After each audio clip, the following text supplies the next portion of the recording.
I got my first flying lesson on my 14th birthday, and I soloed on my 16th birthday, which is the minimum age, and I got my private license on my 17th birthday, which was the minimum age. So yeah, I was going to be a pilot. But after a while, flying can get boring, so I started looking around for something interesting, worthwhile to do with the airplane, and I stumbled across a Pilots and Paws website.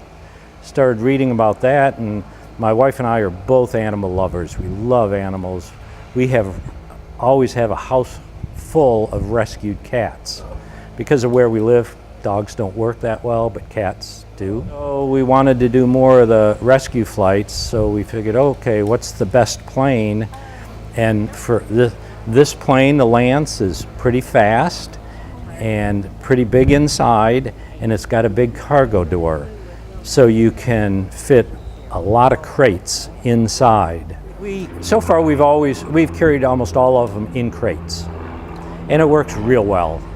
And we can fit a lot of crates. We can fit as you can see, we got a whole selection of different size crates for different size dogs. Of course, Pilots and Paws is a clearinghouse for just all kinds of rescue organizations that have to move their dogs. Well, we got started with one rescue organization, Chance's Angel Rescue and Education, down in Rougemont, North Carolina. And I don't remember how we got started with them. They transfer most of their dogs up to Almost Home Dog Rescue up in Bluebell, Pennsylvania, just northwest of Philadelphia. So that's about a 2-hour flight in this plane. So we've done both, where we'll tag team the dogs. We'll fly down there and bring them up to here, and another plane, we'll load them in another plane, and they'll fly them up to Bluebell. But what we really enjoy doing is the whole trip, because then you see both ends of it for the dog. Yeah. What happens is Chance's Angel Rescue and Education pulls the dogs out of kill shelters down there. And what they'll do is, there's so many dogs that need to be pulled out of those shelters to be saved, is when they get a foster available for them down there that'll take care of them till they can nurse them back to health, and then either adopt them out down there or move them up to Pennsylvania.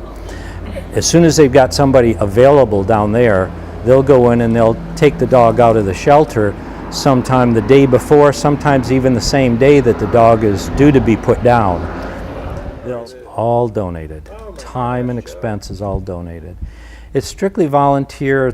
It's called a FAR Part 91 operation, which general aviation, that's what most of the pilots here are.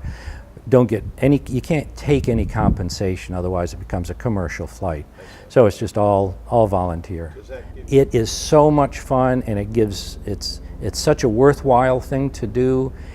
And my wife is a retired flight attendant, so she'd be perfectly happy if she never set foot in another airplane. But she loves doing these flights just because of the dogs. It is such a worthwhile thing to do.